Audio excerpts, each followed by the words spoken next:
पाए जाते हैं। ये हमारा विश्वास है कि परमेश्वर की उपस्थिति हमारे बीच में। हालेलुया। एक बार जोर से हम परमेश्वर की उपस्थिति के लिए ताली बजाएंगे। तो उपस्थिति हमारे बीच में। प्रभु का धन्यवाद हो। मैं अपने लिए बड़ा धन्य समझता हूँ कि परमेश्वर जो अवसर मुझको देता है तो कुछ वचनों के द्वारा हम आपस में बातों को करने पाते हैं। एक प्रश्न ज्यादा कठिन नहीं है। आप लोग सोचते हैं जो यहाँ खड़ा होता है वो प्रश्न नहीं पूछता है। एक सामान्य सा प्रश्न है। मैं आप सबसे करूंगा ये प्रश्न कि हम अपने जीवन का एक लक्ष्य बनाते हैं तो क्या हमने अपने जीवन का एक लक्ष्य बनाया है? अगर बनाया है तो अपने हाथों को हम खड़ा करें। अपने जीवन का लक्ष्य, संसारिक जीवन की बात कर रहा हूं, क्या हमने अपने जीवन के एक लक्ष्य बनाया है? एक जन। हालेलुया। बड़ा साधारण सा प्रश्न है।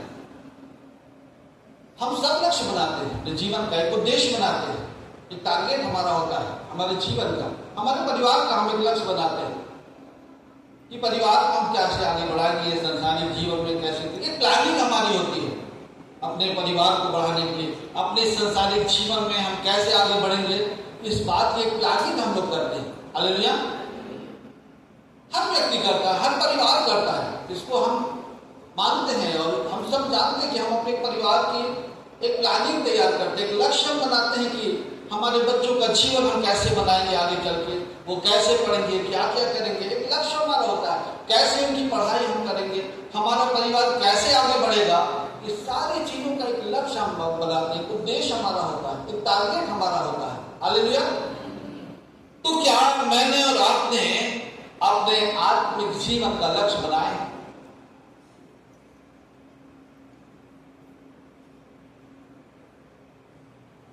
आत्मिक जीवन का लक्ष्य, एक उद्देश्य मैंने बनाया है। मैं बोलूंगा मैंने बनाया है। जब मैंने अपने जीवन को प्रभु को दिया तो मेरा एक लक्ष्य था कि मैं कम से कम 10,000 लोगों को परमेश्वर के वचन को सुनाऊंगा। हालेलुया।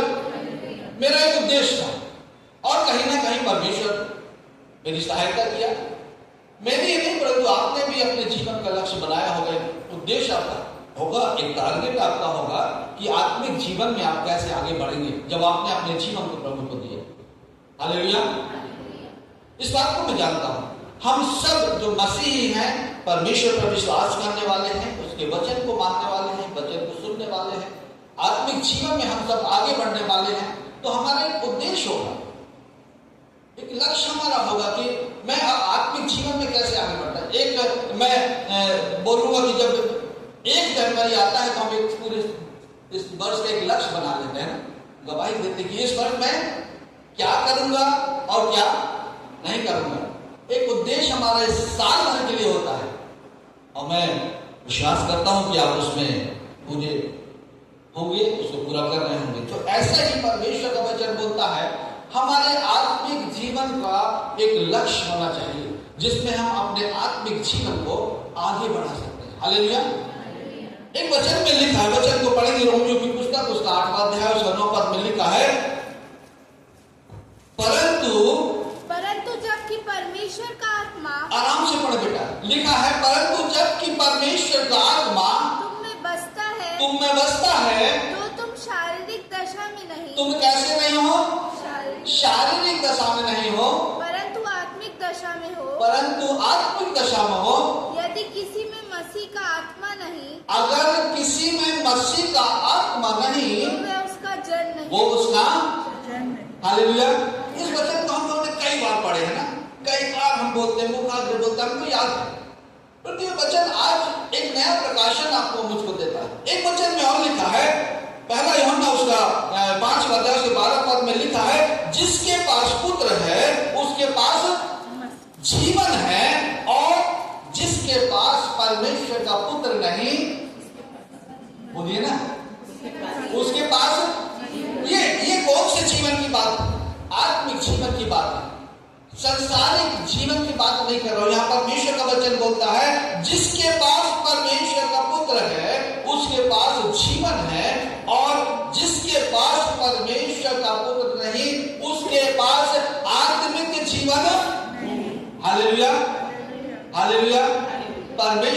वचन आज मुझसे रहा। परमेश्वर का वचन बोलता है धन्य है परमेश्वर जो प्रभु यीशु मसीह के द्वारा हमारे जीवन से बड़े बड़े कार्य कराता है, क्योंकि उसकी आत्मा हम में बसती है। हालेलुया।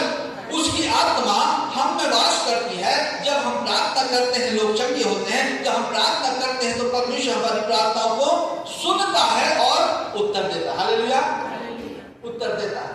हमारे जीवन के द्वारा, परमेश्वर की आत्मा के द्वारा हमारे जीवन से वो बड़े बड़े कार्य कराता है। हालेलुया। परमेश्वर का वचन बोलता है शारीरिक चंगाई पाना परमेश्वर की ओर से प्रभु यीशु मसीह में। हालेलुया। जब हम प्रार्थना करते हैं शारीरिक चंगाई हमको मिलती है परमेश्वर के द्वारा। ये प्रभु यीशु मसीह के द्वारा हमारे जीवन में होता है। मनुष्य का जीवन परमेश्वर को प्राप्त करने के जरिए प्रभु यीशु मसीह में पूरा होता है। हालेलुया। जब हम आत्मिक जीवन को प्राप्त करते हैं, प्रभु यीशु मसीह के साथ चलते हैं, उसके वचन के अनुसार चलते हैं, उसकी आज्ञाओं के अनुसार चलते हैं, तो परमेश्वर का वचन बोलता है ये प्रभु यीशु मसीह के द्वारा हमारे जीवन में होता है। परमेश्वर का आत्मा मनुष्य को फिरने, मन फिराने की शक्ति देता है, मन को कायल करता है। जब उसका आत्मा हमारे अंदर आता है तो हम परमेश्वर के द्वारा अपने जीवन को परमेश्वर के हाथों में सौंपते हैं। हालेलुया। परमेश्वर का वचन बोलता है, परमेश्वर का वचन यहाँ बोलता है, परमेश्वर के वचन में लिखा है जब एक व्यक्ति अपने सारे बुरे कामों से मन फिरा लेता है, यीशु को ग्रहण कर लेता है, तब प्रभु यीशु मसीह का वो लहू जो उसकी क्रूस पर बहाया गया है, उसकी आत्मा, प्राण और देह को उसके लहू से क्या करता है? शुद्ध और पवित्र करता है। ऐसा परमेश्वर का वचन बोलता है। हालेलुया। ऐसा परमेश्वर का वचन बोलता है।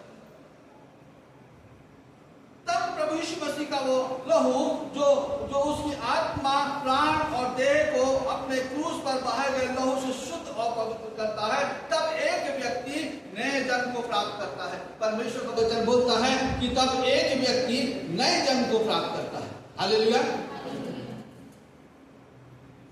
नए जन्म को पाने का अर्थ क्या है? नया जन्म पाने का अर्थ थोड़ा सा ध्यान से सुनिए। परमेश्वर का वचन यहाँ बोलता है नए जन्म को पाने का लिखा है उद्धार। सबसे पहली बात जो हमारे जहन में आती है, अगर किसी ने नया जन्म पाया तो उसने क्या किया है? उद्धार को प्राप्त कर लिया है। वर्तमान, भूत और भविष्य के सारे पाप उसके क्या हो गए हैं? क्षमा हो गए हैं। ये हमारा उद्देश्य होता है। हम इस बात को जानते हैं कि जिसने नए जन्म को प्राप्त कर लिया उसके सारे पाप, चाहे वो उसने वर्तमान में किया हो, चाहे भूत में किया हो, चाहे भविष्य में किया हो, वो सारे पाप क्या हो जाते हैं? क्षमा हो जाते हैं। एक उद्धार की प्राप्ति होती है। ये इस बात को हम नया जन्म कहते हैं। परमेश्वर का वचन बोलता है जिसने नया जन्म पा लिया उसने स्वर्ग की नागरिकता को प्राप्त कर लिया। हालेलुया। उस नागरिकता को प्राप्त कर लिया जिसके लिए वो अपने आत्मिक जीवन में आगे बढ़ रहा है। हालेलुया। जिसके लिए वो अपने आत्मिक जीवन में आगे बढ़ रहा है। परमेश्वर का जब वचन बोलता है कि जिसने नया जन्म पा लिया उसने जीवन की पुस्तक में अपना नाम क्या किया? बोलिए ना। जिसने नया जन्म पा लिया, जिसने उद्धार पा लिया, जिसके पाप क्षमा हो गए, जो प्रभु यीशु मसीह के साथ चलने लगा, परमेश्वर का वचन बोलता है तब उसने अपना नाम जो है जीवन की पुस्तक में क्या किया? लिखवा लिया। हालेलुया। यह मेरा विश्वास है। परमेश्वर का वचन बोलता है, परमेश्वर का वचन आपको मुझको बताता है कि जो कोई प्रभु यीशु मसीह पर विश्वास करता है, बपतिस्मा लेता है, उसके विषय में लिखा हुआ है कि वो अनंत जीवन का भागी हो जाता है। हालेलुया। अनंत जीवन का भागी हो जाता है। परमेश्वर का वचन बोलता है, लिखा है उस पर दंड की आज्ञा, परमेश्वर का वचन बोलता है उस पर दंड की आज्ञा नहीं होती है। लिखा है और वो उस नरक की आग से क्या होता है? बचा लिया जाता है। हालेलुया।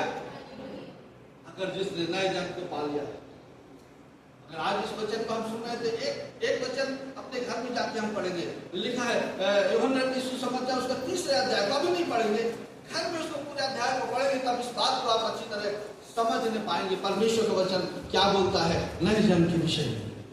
हालेलुया। जब घर में हम जाएंगे तो इस अध्याय को जरूर पढ़ेंगे।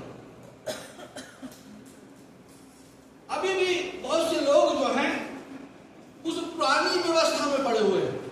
कई बार हमने सुना इस बात में, बहुत से लोग जो हैं पुरानी व्यवस्था में पड़े हैं। वो सोचते हैं कि हम जो धर्म और कर्म के काम करते हैं, इसके द्वारा हम मोक्ष को प्राप्त कर लेते हैं, इसके द्वारा हम परमेश्वर को प्राप्त कर लेते हैं, इसके द्वारा हम जो है उद्धार को प्राप्त कर लेते हैं।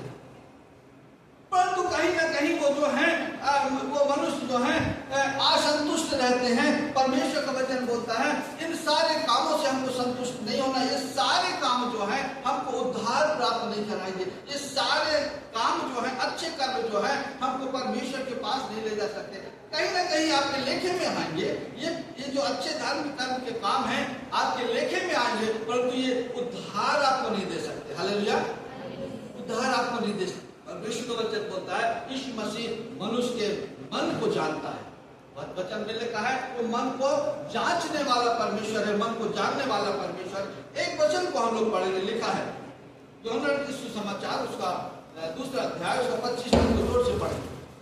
और उसे आवश्यकता ना थी कि मनुष्य के विषय में कोई गवाही दे, क्योंकि मैं आप ही जानता था कि मनुष्य के मन में वो आप ही जानता था कि मनुष्य के मन में क्या है। धर्म के काम तो सभी धर्म के लोग और जाति के लोग करते हैं और बहुत अच्छी तरीके से करते हैं। हमसे अच्छा वो धर्म करके काम करते हैं, परंतु वो इस बात को नहीं जानते ये बात अच्छी है, धर्म के काम करना चाहिए, ये आपके लेखे में अच्छा है, ये अच्छा आपके धार्मिक काम में गिना जाएगा, परंतु ये सारे काम आपको उद्धार या मोक्ष नहीं दे सकते।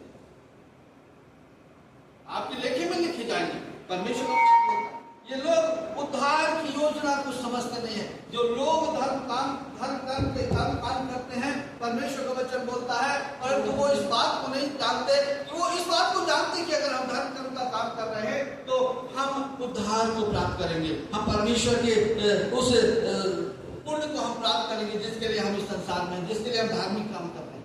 परंतु परमेश्वर का वचन बोलता है ये उद्धार की योजना से काफों से दूर रहते हैं, उद्धार प्राप्त नहीं कर सकते। हाँ, परमेश्वर का वचन इस बात को बोलता है जो स्वर्ग की नागरिकता या परमेश्वर की संतान नहीं हो सकते, जो धर्म कर्म के काम करके सोचते हैं कि हमने बहुत बढ़िया काम किया है। मैंने कहा ये आपके लेखे में होंगे, आपके ओर लिखे जाएंगे, परंतु ये आपको उद्धार नहीं दे सकते। यहाँ ये ऐसे लोग हैं जो इस काम को करते वो निर्बुद्धि हैं, परंतु परमेश्वर का वचन बोलता है अगर इस बात को हमको समझना है तो रोमियो की पुस्तक उसका 1 अध्याय अभी नहीं पढ़ेंगे हम, इस बात को हम पढ़ लेंगे बाद में घर जाके। परमेश्वर का वचन इसके विषय में क्या बोलता है। काम करना है, धर्म के काम करना है, अच्छे काम करना है, उनके काम करना है, ये आपके लेखे में लिखे जाएंगे, परंतु ये आपको उद्धार प्राप्त नहीं करा सकता। Hallelujah, hallelujah. परमेश्वर का वचन यहां बताता है पौलुस जो है, पौलुस ने रोम में बिना रोक टोक बड़ी निडरता के साथ परमेश्वर के वचन का प्रचार किया। पौलुस के विषय में हम जानते हैं कि उसने कई कलीसियाओं का निर्माण किया, कई परमेश्वर के काम को उसने किया, बहुत से लोगों को परमेश्वर के पास लाया। परमेश्वर का वचन बोलता है उसने रोम में बड़ी निडरता के साथ परमेश्वर के वचन का प्रचार किया। और परमेश्वर का वचन बताता है कुछ यहूदी के जो प्रमुख लोग थे उन्होंने उसके वचन को माना, उसके वचन पर चले, परंतु कुछ जो लोग थे उन्होंने परमेश्वर के वचन को नहीं माना। उनके विषय में लिखा है, तब पौलुस ने उनसे कहा, प्रेरितों की काम की पुस्तक को हम निकालेंगे और उसके 28 पद को निकालें और थोड़ा 25 पद से हम पढ़े क्या लिखा है। प्रेरितों की काम नाम पुस्तक उसका 28 अध्याय 25 पद से पढ़े। जब वे आपस में एक मत न हुए, तो पौलुस की इस बात के कहने पर चले गए। पवित्र आत्मा ने यशायाह भविष्यवक्ता के द्वारा हमारे बाप दादों से ठीक ही कहा, जाकर इन लोगों से कह कि सुनते तो रहोगे। देखिए बड़े ध्यान से सुने, सुनते तो रहोगे परंतु ना समझोगे, हाँ, और देखते तो रहोगे परंतु ना बुझोगे। आगे, क्योंकि इन लोगों का इनका मन कैसा हो गया है, मोटा हो गया है, और उनके कान भारी हो, और उनके कान कैसे हो गए हैं, भारी हो गए। हाँ, और उन्होंने अपनी आंखें बंद की हैं, उन्होंने अपनी आंखों को क्या कर लिया है, बंद कर लिया। आज परमेश्वर का वचन आपसे मुझसे पौलुस के द्वारा की परमेश्वर का वचन बहुत प्रचार किया जाता है, बहुत हम सुनते हैं, परंतु बहुत से लोग जो हैं जिस तरह पौलुस ने परमेश्वर के वचन का प्रचार किया, पूरे रोम में बड़े निडरता के साथ प्रचार किया, आज पूरे भारतवर्ष में परमेश्वर के वचन का प्रचार हो रहा है। पर यहाँ लिखा है कि लोगों ने अपनी आंखों को क्या कर लिया है, बंद कर लिया है। उनके कान कैसे हो गए हैं, भारी हो गए हैं। उन्होंने परमेश्वर के वचन को ना सुनना चाहा। ये परमेश्वर का वचन बोलता है कि हम परमेश्वर के वचन को कैसा सुन रहे हैं। जैसे मैंने कहा, उद्धार प्राप्त करने के लिए, मोक्ष प्राप्त करने के लिए बहुत से धर्म कर्म के काम हम करते हैं, परंतु वो हमको मोक्ष नहीं दिला सकते, हमको उद्धार नहीं दिला सकते। परमेश्वर का वचन बोलता है जो ऐसे काम करते हैं वो ना समझ है इस बात के लिए कि वो सोचते हैं कि हम धर्म कर्म के काम कर रहे हैं। परमेश्वर के लेखे में लिखा जा रहा है हमने उद्धार को प्राप्त कर लिया, उस स्वर्ग राज की सार्थकता को प्राप्त कर लिया। परमेश्वर का वचन बोलता है कि ऐसे लोग जो हैं वो परमेश्वर को नहीं जानते, उसकी संतान नहीं है। पौलुस ने एक बार फिर से पढ़ेंगे, क्या लिखा 26 पद। हाँ, देखिए बड़े ध्यान से कि वो सुनते तो रहेंगे ना समझेंगे। आज हम सुनते तो हैं परंतु समझते नहीं हैं। हम वचन सुनते हैं, बहुत अच्छा वचन था, पर क्या समझे ये हमको नहीं मालूम। हाँ, और देखते तो रहेंगे परंतु ना, क्योंकि आगे क्या लिखा है, इनका मन कैसा हो गया है, मोटा हो गया है, मन मोटा हो गया है। कितना भी वचन डालो परमेश्वर का वचन काम नहीं करता है। कितना भी वचन सुनते हैं वो हमारे कान भारी हो गए हैं। आज परमेश्वर का वचन आपसे मुझसे बातें करता है क्यों? कुछ बातें परमेश्वर का वचन आज मुझसे और आपसे बोलना चाहता है।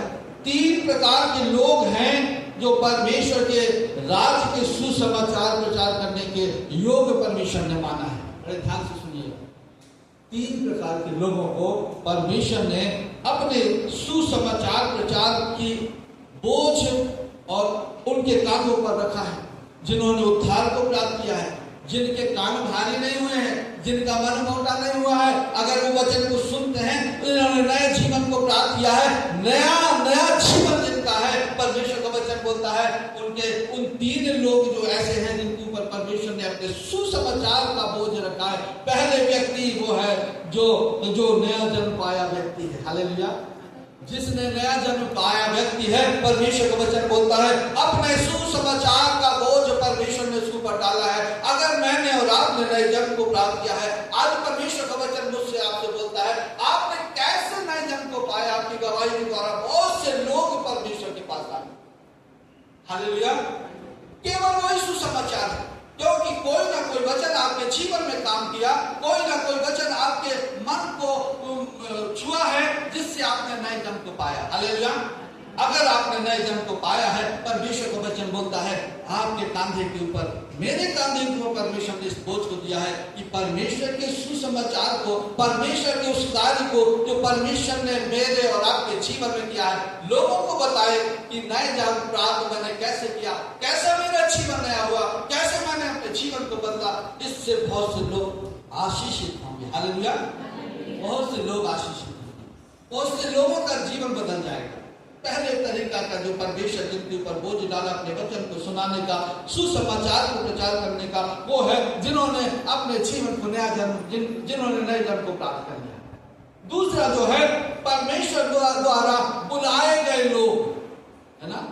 हर किसी को परमेश्वर ने नहीं बुलाया, परंतु जिसको परमेश्वर ने बुलाया, एक वचन में लिखा हुआ है मैंने तुम्हें चुना परंतु तुमने, कहाँ लिखा है यूहन्ना सुसमाचार, आपको याद है 15 का 15-16, उसमें इस तरह से लिखा है बुलाए हुए चुने हुए लोग जो है उनको परमेश्वर ने, जिसको परमेश्वर ने चुन लिया है, जिसको परमेश्वर ने बुलाया है, ऐसे लोगों को परमेश्वर ने अपने सुसमाचार का बोझ सुनाने का बोझ उनके कंधे पर रखा है। आज हम चुन लेंगे हम कहां पर, हम निर्णय ले लें आज की मैं और आप कहां पर। तीसरे तरह का जो लोग हैं जिनको उसने अपना बोझ डाला है, वो है पवित्र आत्मा के द्वारा अभिषेक किए गए लोग। हालेलुया। परमेश्वर के द्वारा, पवित्र आत्मा के द्वारा अभिषेक किए गए लोग, जो नया जन्म पा लेता है, जिसको परमेश्वर अपने पास बुला लेता है, जिसको चुन लेता है, उसको अपनी पवित्र आत्मा से परिपूर्ण कर देता है और सामर्थ्य देता है। और जब हम पवित्र आत्मा को प्राप्त कर लेते हैं, उसका अभिषेक को प्राप्त कर लेते हैं, तो हम एक बड़े निडरता के साथ, बड़े ताकत के साथ हम परमेश्वर के वचन को लेकर खड़े हो सकते हैं, क्योंकि परमेश्वर का जो आत्मा है वो हमको वचन का ज्ञान देता है, हमारा मार्गदर्शन करता है, हमको अपने जीवन में कैसे आगे बढ़ना है इस बात की वो हमको सहायता करता है, हमको निडरता देता है, हमको साहस देता है। जिसने उस आत्मा को प्राप्त कर लिया, जिसने अभिषेक को प्राप्त कर लिया, परमेश्वर का वचन बोलता है, वो बड़ी निडरता के द्वारा परमेश्वर के वचन का प्रचार कर सकता है। पौलुस ऐसे ही करता था, निडरता के साथ, क्योंकि उसने अभिषेक को प्राप्त किया था परमेश्वर। आज मैं और आप जब परमेश्वर के अभिषेक को प्राप्त कर लेते हैं, हम अपने जीवन में निडर हो जाते हैं, निडरता के साथ खड़े होकर परमेश्वर के वचन का प्रचार कर सकते हैं। हालेलुया। परमेश्वर हमको समझ देता है, ज्ञान देता है, बुद्धि देता है, वचन का प्रकाशन देता है, ऐसा हमारा परमेश्वर। आज मैंने और आपने अगर अभिषेक को प्राप्त किया है, परमेश्वर वचन बोल, हाँ कुछ कमियां हमारे अंदर हैं। जब हम अभिषेक को प्राप्त कर लेते हैं तो हमारे अंदर घमंड भी आ जाता है, हमारे अंदर एकता समाप्त हो जाती है। हम जो हैं, हम कहते हैं हम अलग अलग चर्चों के लोग हैं, ऐसी कुछ बातें हमारे अंदर आ जाती हैं जिसके द्वारा हम परमेश्वर के वचन को प्रचार करने में पीछे रह जाते हैं।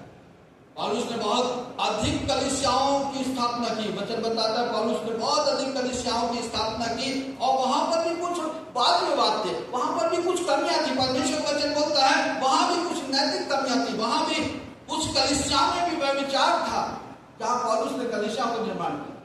होता है हमारे जीवन में भी, हमारे सांसारिक जीवन में भी, पौलुस ने जिन कलीसियाओं का निर्माण किया वहां भी इस तरह की बातें थी।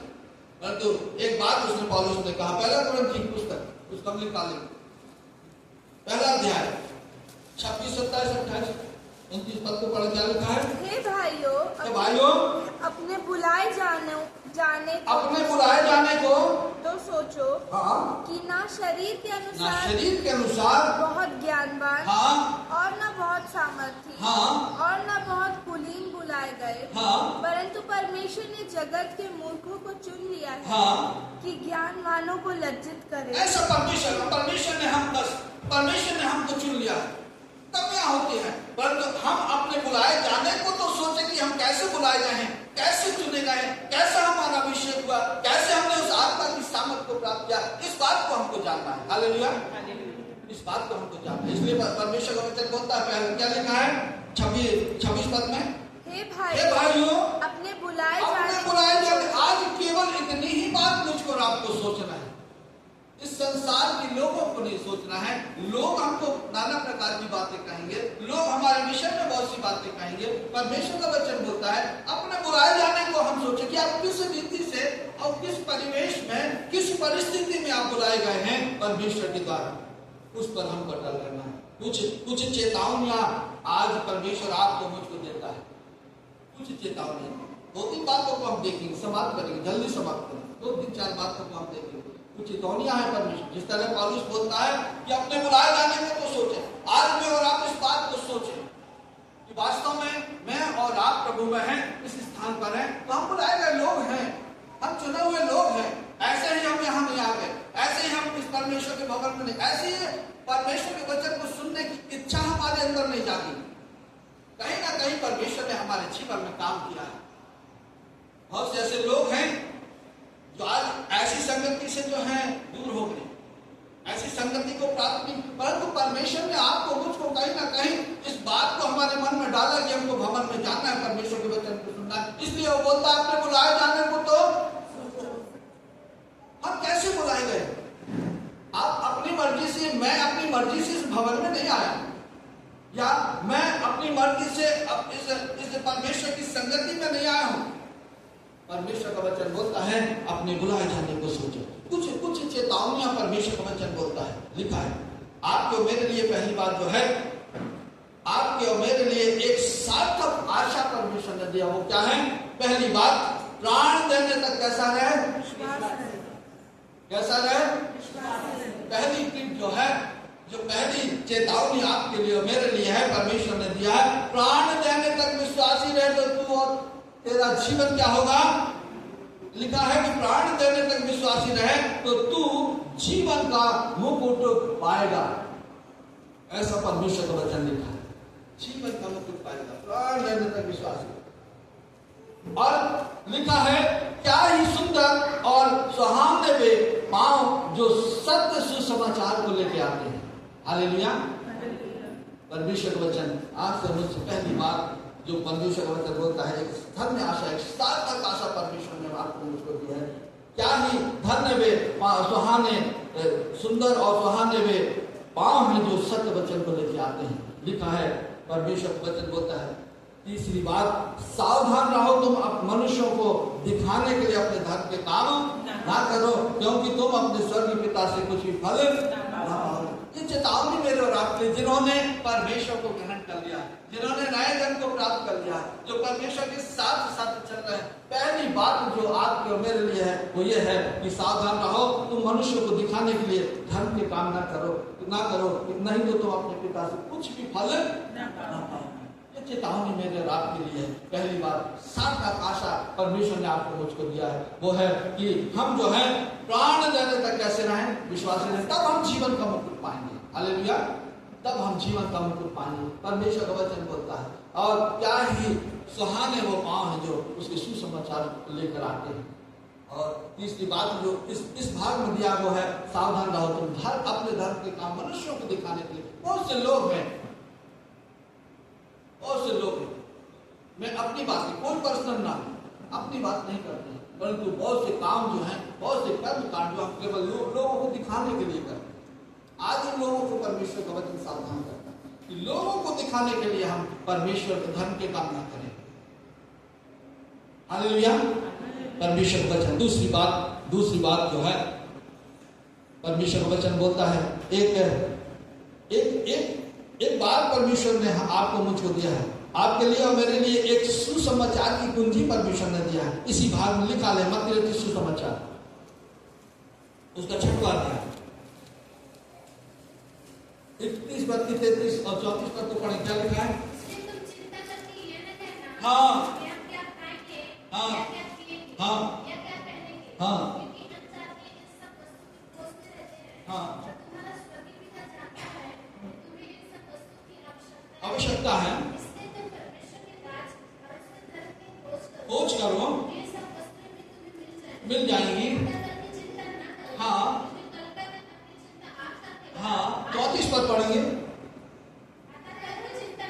हाँ हाँ हालेलुया।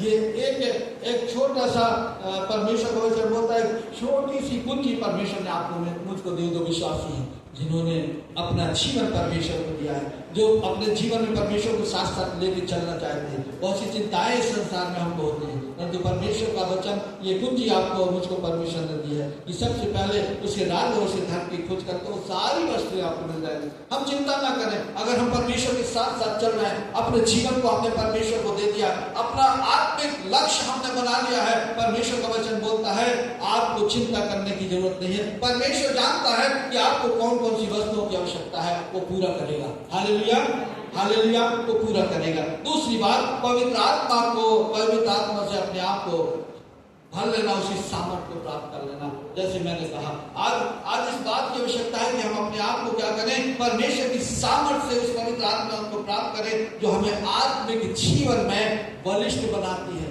तंदुरुस्त बनाती है। हम जब आत्मिक जीवन में कुछ लक्ष्य बनाते हैं तो हम उस सामर्थ्य को प्राप्त करें। परमेश्वर का वचन बोलता है जो हमें आत्मिक जीवन को क्या करती है, तंदुरुस्त बनाती है, बलिष्ठ बनाती है, निडरता देती है, आत्म संयम देती है, पापों से दूर रहने की ताकत हमको देती है। परमेश्वर का वचन बोलता है उस सामर्थ्य को हमको प्राप्त करना है। ये एक सुसमाचार परमेश्वर ने आपको मुझको दिया है। परमेश्वर का वचन बोलता है कुछ टिप्स परमेश्वर का वचन आपको मुझको, कुछ चेतावनियां परमेश्वर का वचन आपको मुझको देता है कि हम उस पवित्र आत्मा को प्राप्त करें तो अपने आत्मिक जीवन में हम तंदुरुस्त रहेंगे, बलिष्ठ रहेंगे और सामर्थ्य को प्राप्त करेंगे, शक्ति को प्राप्त करेंगे और हम निडरता के साथ परमेश्वर के साथ साथ चलने पाएंगे। हालेलुया, ये परमेश्वर का वचन बोलता है। तीसरी बात, प्रार्थना करने में हमको लौलीन रहना है। ये टिप्स है परमेश्वर के, जिन्होंने अपने जीवन को परमेश्वर के हाथों में सौंपा है। प्रार्थना करने में हमको कैसे रहना है, लौलीन रहना। परमेश्वर का वचन बोलता है प्रेरितों के काम 2 उसका 41 और 42 पद को पढ़े। क्या लिखा है? प्रेरितों के काम नाम पुस्तक उसका दूसरा अध्याय 37 पद से पढ़ लें। तब सुनने वालों के हृदय छिद गए और वे पतरस और शेष प्रेरितों से पूछने लगे, हे भाइयों, हम क्या करें? पतरस ने उनसे कहा, मन फिराओ और तुम में से हर एक अपने अपने पापों की क्षमा के लिए यीशु मसीह के नाम से बपतिस्मा लो, तो तुम पवित्र आत्मा का दान पाओगे। इसलिए कि तुम निडर रहोगे। आगे, क्योंकि यह प्रतिज्ञा तुम और तुम्हारी संतानों और उन सब दूर दूर के लोगों के लिए भी है। उन सब के लिए है। अगर आपने पवित्र आत्मा का दान प्राप्त किया है तो परमेश्वर का वचन बोलता है ये प्रतिज्ञा आपके लिए, आपके बच्चों के लिए, आपके परिवार के लिए, आपके कुटुंब के लिए है, जिनको प्रभु हमारा परमेश्वर अपने पास बुलाएगा। आगे, उसने बहुत और बातों से भी गवाही दे देकर समझाया कि अपने आप को इस टेढ़ी जाति से बचाओ। 42 पद को पढ़ लें। और वे प्रेरितों से शिक्षा पाने और संगति रखने और रोटी तोड़ने और प्रार्थना करने में कैसे रहे? हालेलुया। प्रार्थना करने में कैसे रहे? प्रियो, परमेश्वर का वचन बताता है कि प्रार्थना हमारे जीवन को सामर्थ्य बनाती है। हालेलुया। प्रार्थना हमारे जीवन को सामर्थ्य बनाती है। प्रार्थना ही हमारे जीवन का उद्देश्य है। प्रार्थना है हमारे जीवन में तो हम आत्मिक रूप से कैसे रहेंगे? बलिष्ठ रहेंगे। परमेश्वर का वचन बोलता है मसीहों को अगर कोई चीज ताकत देती है तो जो सामर्थ्य देती है वो क्या है? प्रार्थना है। यहाँ पे लिखा है कि वो प्रार्थना करने में कैसे थे? लोलीन थे। बहुत से लोग आज केवल प्रार्थना कर रहे हैं, वचन प्रचार नहीं कर रहे हैं, केवल प्रार्थना कर रहे हैं उन सारी बातों के लिए जो उनके जीवन को नरक में पहुंचाने के योग है। परमेश्वर का वचन बोलता है प्रार्थना मसीह जीवन का आधार है। हर घड़ी हर समय प्रार्थना में व्यतीत करना है। प्रार्थना सामर्थ्य देता है। इसलिए वचन कहता है प्रार्थना में कैसे रहना है? लौनी में रहना है। इसलिए परमेश्वर के वचन में एक बात लिखी है, पढ़ेंगे। मत्ती सुसमाचार 24 अध्याय 41 और 42 पद को पढ़े। क्या लिखा है? इसलिए मत्ती सुसमाचार 24 अध्याय 41 और 42 42 तो स्त्रियां चक्की पीसती रहेंगी। 42 पद पढ़ ले। 42 पद पढ़ ले। इसलिए जागते रहो क्योंकि तुम नहीं जानते किस दिन आएगा। यह जान लो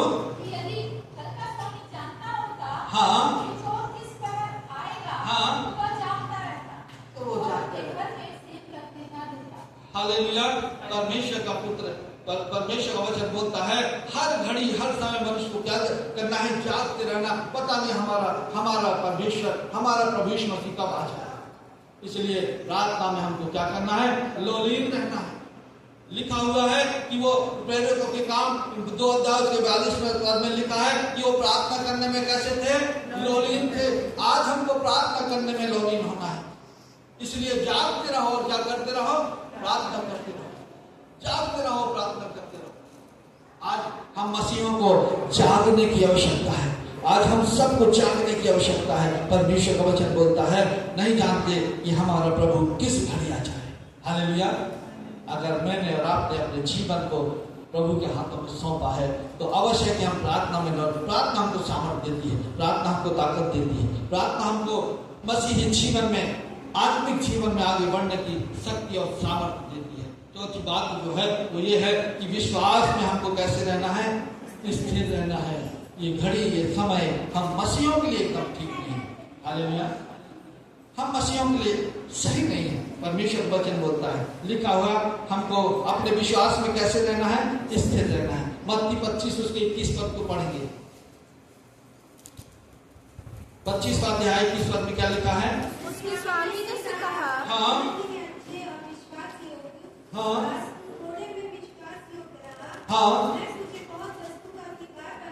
अधिकारी बनाऊंगा। अपने स्वामी के आनंद में क्या है? सहभागी रहे। मेरे प्रियो, समय और परिस्थिति जैसे मैंने कहा हम मसीहों के लिए एकदम इस समय सही नहीं है। एकदम विपरीत परिस्थितियां चल रही है। इस बात को हम जानते हैं।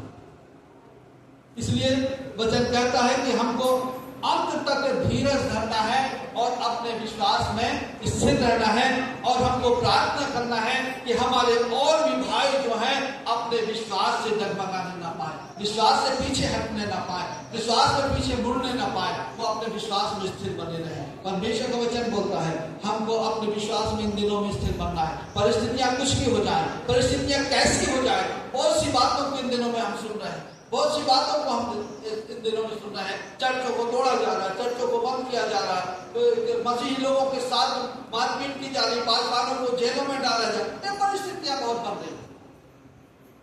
परमेश्वर का वचन बोलता है ऐसे में केवल एक और एक बात जो आपको मेरे लिए है कि हमको अपने विश्वास में कैसे रहना है, स्थिर रहना है, स्थिर रहना है। ये शैतान बहुत चलाक है, बहुत सी बातें हमको सुनाता, बहुत से समाचार हमको सुनाता है, हम टीवी में बहुत सी बातों को दिखाता है कि हम अपने विश्वास में डगमगा जाए, हमारा विश्वास अस्थिर हो जाए, हम स्थिर ना रहने पाए। ये परमेश्वर का वचन बोलता है कि हम अपने विश्वास में कैसे रहें, स्थिर रहें। इसलिए पौलुस ने एक बात बोला था, हम सब जानते हैं, एक बात बोला था, क्योंकि मेरे लिए जीवित रहना मसीह है और आज ये वचन आपके और मेरे लिए है। विपरीत परिस्थितियों में पौलुस ने उस समय ये बात कहा, परंतु आज के परिवेश में, आज के इस संसार में, आज के इन दिनों में आपके और मेरे लिए वचन एकदम सार्थक है। आज परमेश्वर का वचन आपसे मुझसे कह रहा है हम इस बात को बोलने पाए कि परमेश्वर, क्योंकि मेरे लिए जीवित रहना तेरे लिए और मर जाना लाभ है प्रभु।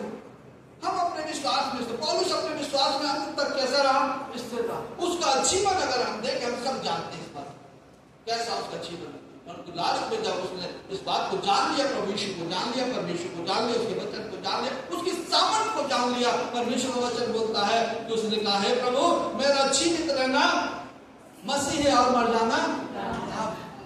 क्या मैं और आप, आज मेरा और आपका विश्वास कैसा है? मैं और आप कैसे विश्वास में? क्या हम पौलुस के समान निडरता से इस बात को बोल सकते हैं? आज बड़ा चैलेंज, मैंने एक प्रश्न किया था, हमारा लक्ष्य क्या है? अब मैं लक्ष्य संसारिक बातों के लक्ष्य की बात नहीं कर रहा, मैं बात कर रहा हूं आत्मिक लक्ष्य की बात।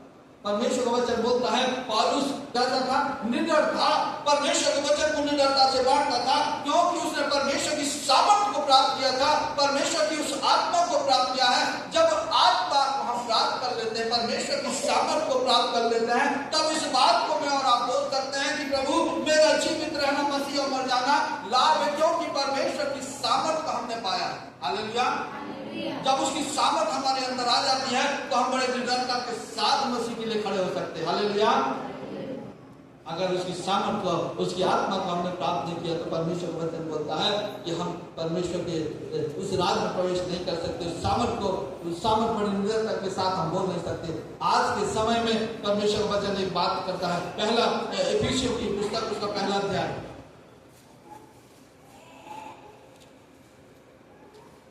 17, 18, 19 पद को पढ़ेंगे। क्या लिखा है कि हमारे प्रभु यीशु मसीह का परमेश्वर, जो मसीह का पिता है, तुम्हें अपनी पहचान में ज्ञान और प्रकाश की आत्मा दे, और तुम्हारे मन की आंखें ज्योतिर्मय हो कि तुम जान लो उसकी बुलाहट की आशा क्या है। आशा क्या? बस परमेश्वर का वचन यहाँ बोलता है, हमारा प्रभु यीशु मसीह इस बात को बोलता है, धन्य हमारा पिता जो हमको अपनी पहचान देता है। हालेलुया। धन्य, इस वचन में लिखा है धन्य हमारा पिता जो हमको अपनी पहचान देता है, अपने ज्ञान में हमको बढ़ाता है, अपने ज्ञान का प्रकाश और अपनी आत्मा हमको देता है। लिखा है कि हमारे मन की आंखें जो है क्या हो जाती हैं, ज्योतिर्मय हो जाती हैं। जब उसका ज्ञान, जब उसकी पहचान और जब उसका प्रकाशन, उसकी आत्मा का प्रकाशन हमारे जीवन में आ जाता है तो हमारी मन की आत्मा को क्या कर देता है, वो ज्योतिर्मय कर देता है। हम सब कुछ देखने लगते हैं, सब कुछ समझने लगते हैं।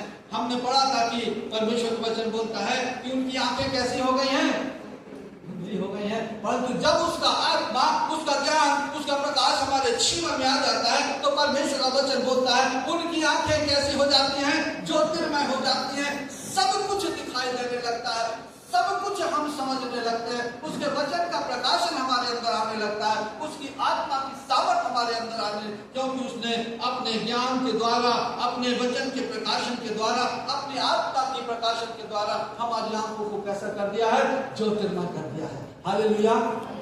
आज आवश्यकता इस बात की है कि परमेश्वर का वचन बोलता है कि 19 पद 17 से फिर से पढ़ेंगे एक बार 18-19 पद।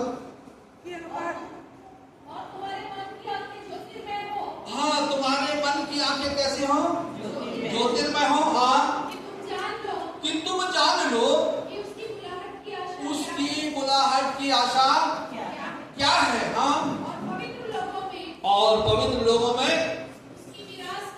उसकी मिरास की महिमा धन कैसा है। हालेलुया। जब हमको प्रकाशन देता है, अपना आत्मा हमको देता है, अपना ज्ञान हमको देता है, हमारी जब आंखें ज्योतिर्मय हो जाती हैं, परमेश्वर का वचन आपसे मुझसे बातें करता है। हालेलुया। जो हम मसीही कहलाते हैं, आज मुझको और आपको ये परमेश्वर ने एक टिप्स दिया है कि हमको अपने मसीही जीवन में, आत्मिक जीवन में कैसे आगे बढ़ना है। परमेश्वर का वचन बोलता है कि हमारे मन की आंखें कैसे कर देता है, वो ज्योतिर्मय कर देता है। जब उसका आत्मा हमारे अंदर, उसकी सामर्थ हमारे अंदर। पौलुस उसके पहले कुछ नहीं था, एक सामान्य व्यक्ति था ना, परंतु जब परमेश्वर का आत्मा उसको छुआ, उसकी सामर्थ उसको बहुत ताकतवर हो गया। क्यों? जब उसकी सामर्थ हमारे अंदर आ जाती है तो हमारी ताकत दुगनी हो जाती है, हम सामर्थ्य हो जाते हैं। बड़ी निडरता के साथ हर परेशानी के लिए हम खड़े हो सकते हैं, बीमारी के लिए हम खड़े हो सकते हैं, रोगों के लिए हम खड़े हो सकते हैं, सताव के लिए हम खड़े हो सकते हैं, और नाना प्रकार की जो समस्या इस संसार में है, बड़ी निडरता के साथ हम खड़े हो सकते हैं। ये परमेश्वर का वचन बोलता है। हालेलुया। आज इन विपरीत परिस्थितियों में परमेश्वर की सामर्थ को हम प्राप्त करें। अंतिम बात बता के मैं समाप्त करूंगा। जो अंतिम टिप जो दिया है परमेश्वर ने, हम उस बात को पढ़ते रहते हैं। आनंदित रहो और क्रूस की ओर हमको बढ़ते जाना है। ये परमेश्वर की आज्ञा है, ये परमेश्वर का वचन है। परमेश्वर का वचन हम सभी से बातचीत कर रहा है कि हमको परमेश्वर हर परिस्थिति में आनंदित रहना है। हालेलुया। हर परिस्थिति में आनंदित रहना है। लिखा हम पढ़ते रहते हैं फिलिप्पियों की पुस्तक उसका 4 अध्याय और उसके 4 पद से आगे लिखा हुआ इस बात को क्या लिखा है, प्रभु में सदा आनंदित रहो। परिस्थितियां कुछ भी आपके जीवन में हो, आज संसार में परिस्थितियां कुछ भी हो, अगर आपने सामर्थ्य को प्राप्त किया, परमेश्वर का वचन बोलता है प्रभु में सदा कैसे रहना है, आनंदित रहना, आनंदित रहना।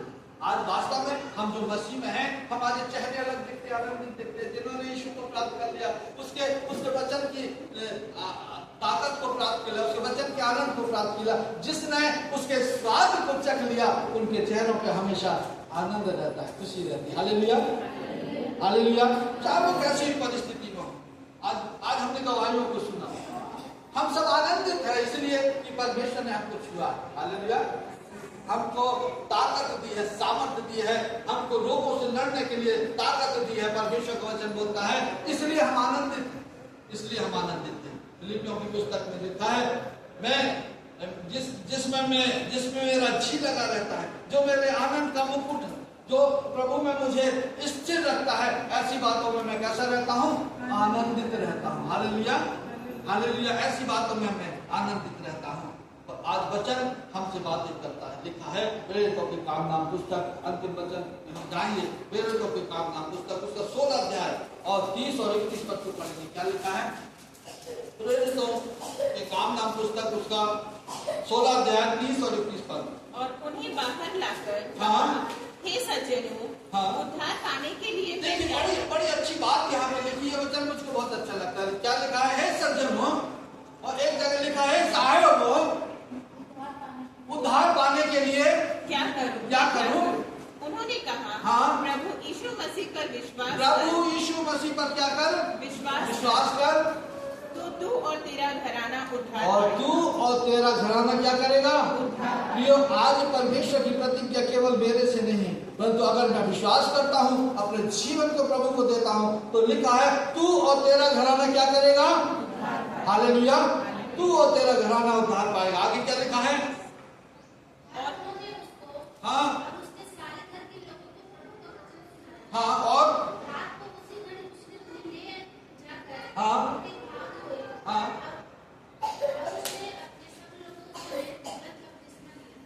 यो जब परमेश्वर का वचन हमसे बातें करता है कि हम विश्वास करते हैं, अपना जीवन प्रभु को देते हैं, अपने जीवन नया जन्म हमारा होता है, परमेश्वर का वचन बोलता है, तब परमेश्वर की सामर्थ हमारे अंदर काम करती है। हम विश्वास के द्वारा केवल अपने जीवन को नहीं, परंतु अपने परिवार के जीवन को, अपने कुटुंब के जीवन को। हो सकता है जब आप अपने परिवार में जाते हो तो लोग जानते हैं कि ये प्रार्थना करने वाला व्यक्ति है, तो वो बोलते हैं भैया हमारे लिए प्रार्थना। मैं जहां जाता हूं लोग मुझसे कहते हैं भैया मेरे लिए प्रार्थना, क्योंकि हमने अपने जीवन को प्रभु के हाथों में सौंपा है। जिन्होंने अपने जीवन को प्रभु के हाथों में सौंपा है, परमेश्वर का वचन बोलता है वो लोग अलग दिखाई देते हैं। हालेलुया। अलग दिखाई देते हैं, अलग पहचान रहती है। आज हम ये इस बात और इस विश्वास के साथ आगे बढ़े कि हमारी पहचान प्रभु यीशु मसीह में अलग हो, अलग हो। लोग इस बात को जानने पाए कि ये प्रभु का जन है, प्रभु के लोग हैं। हालेलुया। एक अंतिम वचन हम सब एक साथ पढ़ेंगे और फिर हम लोग समाप्त करेंगे इस बात को। हम सब निकाल लें भजन संहिता की पुस्तक,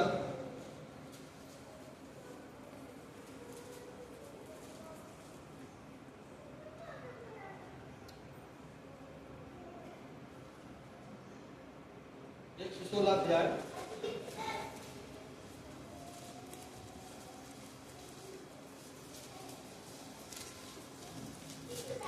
हम सब एक साथ पढ़ेंगे। ये वचन आज मेरे और आपके लिए परमेश्वर ने दिया है और इसके बाद हम लोग समाप्त करेंगे। लिखा है, हम निकालिए, लिखा है मैं प्रेम रखता हूं इसलिए यहोवा ने मेरी चिल्लाहट को सुना है और जो मेरी ओर कान लगाया है, इसलिए मैं जीवन भर उसको पुकारा करूंगा। मृत्यु की रस्सियां मेरे चारों ओर थी, मैं अधोलोक में सुरक्षित था।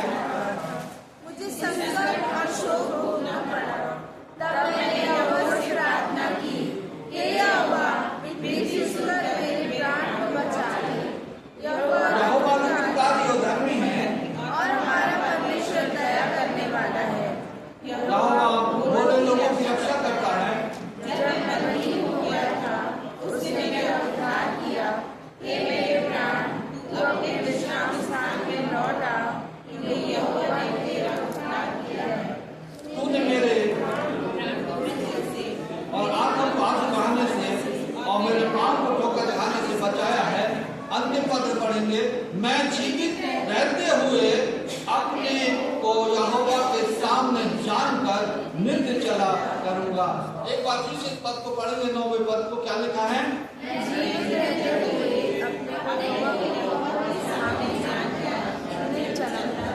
नृत्य चला करूंगा। हालेलुया। परमेश्वर का धन्यवाद हो। परमेश्वर का वचन बोलता है हमको नया जन्म प्राप्त करना है। नया जन्म प्राप्त किया हुआ व्यक्ति, परमेश्वर ने कुछ बातें हमारे जीवन में लिखी हैं, कुछ बातें हमको दी हैं कि वो परमेश्वर का वचन बोलता है जिन्होंने नए जन्म को प्राप्त किया है वो परमेश्वर के वचन को फैलाएंगे, सुसमाचार को फैलाएंगे। वो तीन लोग जिनकी मैंने बात चर्चा की, वो 3 व्यक्ति जिनको परमेश्वर चुनता है अपने वचन के सुसमाचार के प्रचार के लिए, नया जन्म पाए हुआ व्यक्ति, और दूसरा परमेश्वर द्वारा बुलाए गए और चुने गए लोग और पवित्र आत्मा से अभिषेक किए गए लोग। इनको परमेश्वर ने चुना है कि हम परमेश्वर के सुसमाचार को आगे बढ़ाए। आज मैं और आप इस बात को जान लें, इस बात को विचार करें अपने जीवन में कि मैं और आप कहाँ हैं। जब यहाँ से जाते हैं तो उस सामर्थ को प्राप्त करें। जब तक परमेश्वर की सामर्थ हमारे जीवन में नहीं आएगी, उसकी आत्मा हमारे जीवन में काम नहीं करेगी, तब तक हम परमेश्वर के लिए खड़े नहीं हो सकते। निडरता से हम खड़े नहीं हो सकते, साहस के साथ हम खड़े नहीं हो सकते। आज जितने लोग विपरीत परिस्थितियों में साहस के साथ खड़े हैं, परमेश्वर का वचन बोलता है सबने उस सामर्थ को प्राप्त किया है, परमेश्वर की आत्मा को, उस पवित्र आत्मा को प्राप्त किया है, तब वो इस विपरीत परिस्थितियों में बड़े साहस के साथ खड़े हुए हैं। आज मैं और आप भी ना घबराएं, ना डरे, स्थिर रहे अपने जीवन में, मसीह जीवन में स्थिरता का जीवन हो। अपने विश्वास में हम पीछे ना मुड़ने पाए, विश्वास में हम डगमगाने ना पाए। परमेश्वर का वचन बोलता है इन विपरीत परिस्थितियों में हम बड़े निडरता के साथ खड़े रहें, परमेश्वर हमारे साथ है। इसलिए वचन में कहा है अगर परमेश्वर मेरी ओर है तो मेरा विरोधी। हालेलुया। आइए हम प्रार्थना में जाएंगे।